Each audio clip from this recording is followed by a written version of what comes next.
The county gave her 48 hours to fix the old water tank, or the town went dry.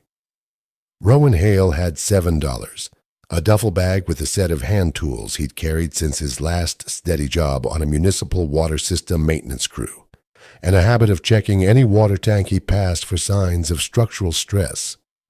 A habit that had led him, more than once that year, to exactly the kind of forgotten infrastructure that kept him fed for a few weeks at a stretch. He was 22 years old, laid off 8 months earlier, when the small municipal utility that employed him privatized its maintenance division, eliminating his entire position in a single afternoon. He had been moving through small towns ever since, taking whatever short-term work he could find. The privatization decision had come with barely 2 weeks' notice, and Rowan had spent the 8 months since relearning, town by town, that his particular skill with water system infrastructure mattered a great deal less to most temporary employers than whether he had a fixed address and a reference from the last 6 months. He had grown up around exactly this kind of infrastructure his whole life, his own father having maintained municipal water systems for nearly 3 decades before him, and he had learned, riding along on service calls from an early age, the particular gravity of a water tank's true purpose, that behind every gallon flowing through a town's pipes sat an entire community trusting a structure most people never once thought to look up at. He arrived at the town of Millbrook Falls on an ordinary Tuesday morning, drawn by the sight of a woman standing anxiously beside the town's main elevated water tank. A county engineer's vehicle parked nearby, both of them examining a section of the tank's support structure with expressions of genuine concern. "I understand the severity," the woman was saying into her phone as Rowan approached. "We'll have this addressed within the window. I promise you that." She ended the call and stood there a moment, staring at the tank with an expression of mounting alarm. "Rough morning?" Rowan asked, approaching carefully. The woman turned, startled. "You could say that. Name's Harriet Combs. I manage this town's water system. The county engineer just found significant corrosion in one of the tank's primary support legs, severe enough that he's given us 48 hours to properly repair it, or the tank gets condemned and shut down entirely until a full replacement can be arranged. This tank serves the entire town, nearly 600 people. A shutdown doesn't just cost money. It leaves this whole town without running water for however long a full tank replacement actually takes." "What exactly failed?" Rowan asked. "One of the 4 main support legs," Harriet said. "The engineer says the corrosion's compromised its structural integrity enough that the tank's overall stability is genuinely at risk, particularly under full water load. I don't have a maintenance contractor who can get here before Thursday at the earliest, and 48 hours puts our deadline well before that." "How long has this corrosion likely been developing?" Rowan asked. "Years, probably, based on what the engineer described," Harriet said. "I've managed this system for 6 years myself, and I'll admit structural inspections of the support legs specifically haven't been a priority the way tank capacity and water quality testing always have been. I don't think anyone intended to let something this critical go unaddressed this long. It simply happened, one deferred inspection at a time, the way these things sometimes do. I used to do exactly this kind of water system maintenance," Rowan said. "I'd need to see the support leg directly before I could tell you honestly whether 48 hours is actually possible, but I've fixed worse in less time when the situation demanded it." Harriet studied him a long moment, the particular desperate calculation of a woman with nothing left to lose by trying. "I don't have much authority to offer beyond whatever the town's emergency fund can pay for repair work," she said. "But if you can actually fix this before that engineer returns, I'll make certain you're compensated properly, whatever it takes." Rowan climbed the tank's support structure and examined the corroded leg methodically, understanding that a systematic diagnosis would matter enormously given how much structural margin the repair actually needed to restore. He found the corrosion concentrated in a section where water runoff had apparently been collecting against the steel for years, gradually weakening the metal beneath a layer of surface rust that had concealed the deeper damage from casual inspection. "This is fixable," Rowan told Harriet, climbing back down. "I'll need structural steel plate to sister alongside the damaged section, welding equipment, and considerable time to do this properly, rather than rushing a repair that could fail under the tank's full water weight. That's not a quick job, even working as fast as safely possible." "We've got a welding rig at the town's public works garage," Harriet said, "though I couldn't tell you whether anyone here actually knows how to use it properly on structural steel this critical." "I can handle the welding," Rowan said, "if someone can help me source the right steel plate and get the rig out here quickly." They secured both within the hour, a local contractor named Otis Pruitt donating steel plate from his own supply once he understood what was actually at stake. And Rowan began the careful process of preparing the damaged section for repair, grinding away the corroded material to expose sound steel before the sistering plate could be properly welded into place.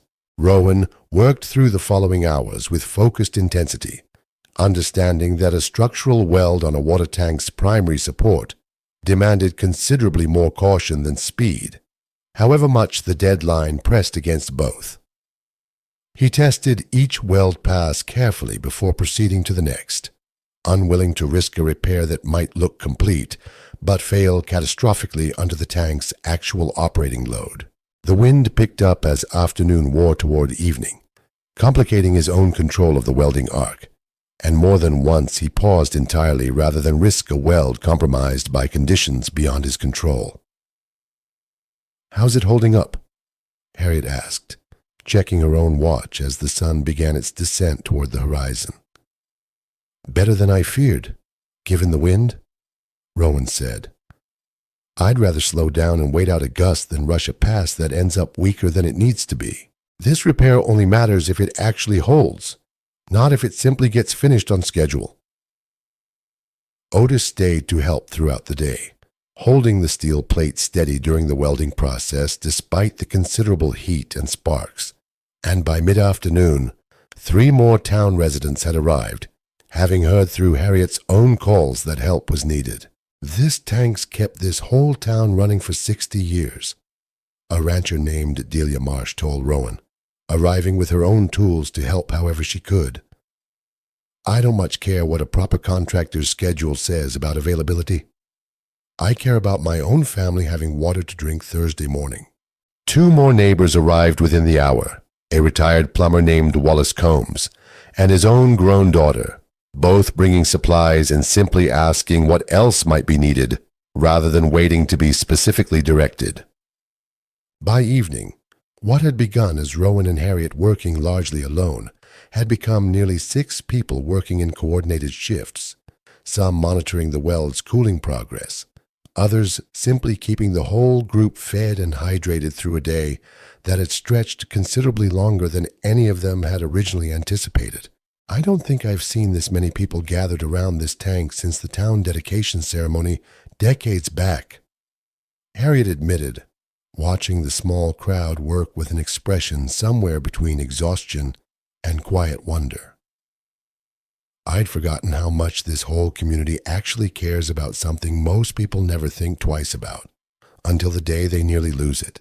By early evening, with the sistering plate fully welded into place, Rowan began the careful process of testing the repair's stability, applying controlled stress to the joint, and monitoring for any sign the weld hadn't fully restored the leg's structural integrity.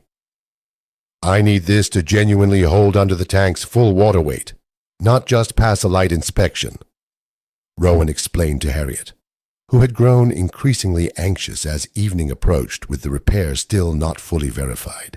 "A support leg that fails under real load costs considerably more than simply missing tomorrow's deadline." By 9 that evening, with the repair holding steady through repeated stress testing, Rowan finally trusted the weld completely, rather than merely hoping it would pass the engineer's review the following morning.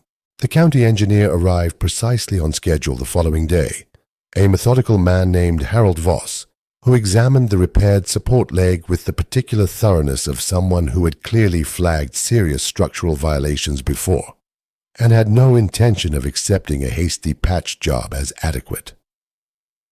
"This weld isn't standard contractor work," Voss said, examining the repair closely, running a gloved hand along the sistering plate's edges.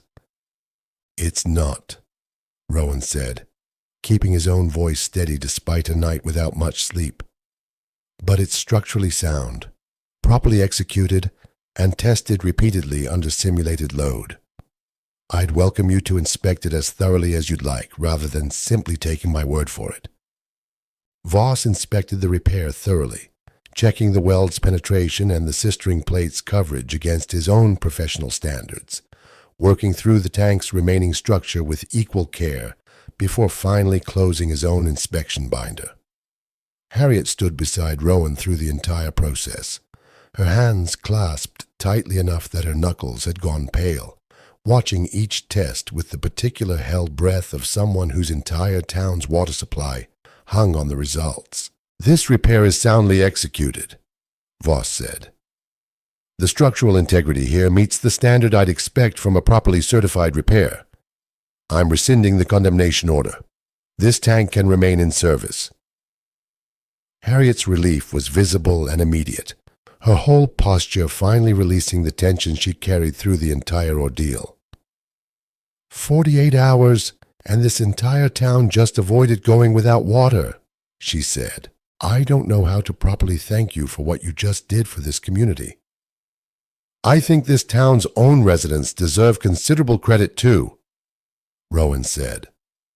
"They showed up to help without being asked, the moment they understood what was actually at stake." Word of the near shutdown and its narrow resolution spread through Millbrook Falls within days, and the town council, once informed of exactly how close the community had come to losing its water supply over aging infrastructure nobody had properly budgeted to replace, agreed to fund a full structural assessment of the tank's remaining support legs, ensuring no future corrosion could threaten the town's water supply on such short notice again. The council's own chairperson visited the tank personally the following week, reviewing the repair alongside Harriet's account of the ordeal, and left visibly troubled by exactly how narrow the margin had actually been. 48 hours, and no backup plan beyond hoping a qualified stranger happened to be passing through, the chairperson said, examining the assisted support leg with evident discomfort at the town's own oversight. "I don't think this council fully understood the risk we were carrying on infrastructure this old, until we very nearly learned it the hard way."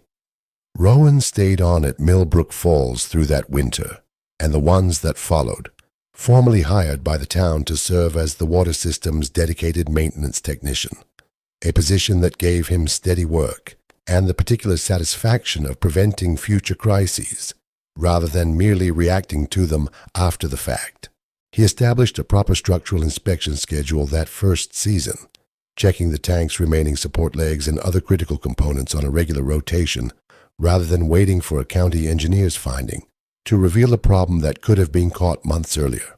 600 people kept their water because you happened to be walking through this town on exactly the wrong morning, Harriet told Rowan some months later, watching the tank stand steady against a clear winter sky. "I don't think I'll ever stop being grateful for that particular coincidence, however unlikely it seemed at the time." Rowan wrote to his own father that winter, describing the tank and the 48-hour deadline and the whole strange sequence of events that had led a routine infrastructure check to become, in the end, exactly the kind of steady purpose he'd feared he might never find again after the privatization ended his own maintenance career. His father's reply came a few weeks later, brief but proud in the particular way Rowan remembered him always being. "Told you a good waterman's respect for aging infrastructure would find use somewhere, whatever the utility decided about needing it anymore. Proud of you for organizing that repair properly under pressure, when 600 people's water supply depended on getting it right." Rowan thought, some evenings that winter, about the 8 months of towns and privatization notices that had led him to a corroded support leg on an ordinary Tuesday morning, and understood, watching the town's water flow steadily through pipe after pipe that followed, that he had found, at the end of that unsettled stretch, exactly the kind of purpose he'd feared he might never find again. Not simply steady work, but the particular privilege of arriving with exactly the hours needed, and making every single one of them count for 600 people who would never fully know how close their entire town had come to running dry. He kept a small photograph from that first day, taken by Delia's own phone, showing the small crowd gathered around the tank's base, a private reminder of exactly what a town's willingness to show up together had accomplished on an otherwise ordinary Tuesday that had very nearly become something considerably worse. So here's the question worth sitting with tonight. How many entire towns depend on a single piece of aging infrastructure, one inspection away from a shutdown that could leave an entire community without running water? And what does it take? 48 hours, a contractor willing to donate steel, a whole town showing up to help a stranger they'd never met before that morning, for 600 people to keep their water instead of watching it run dry. If this story stayed with you, subscribe to Salvage Line for more, and tell us in the comments where in the world you're watching from tonight.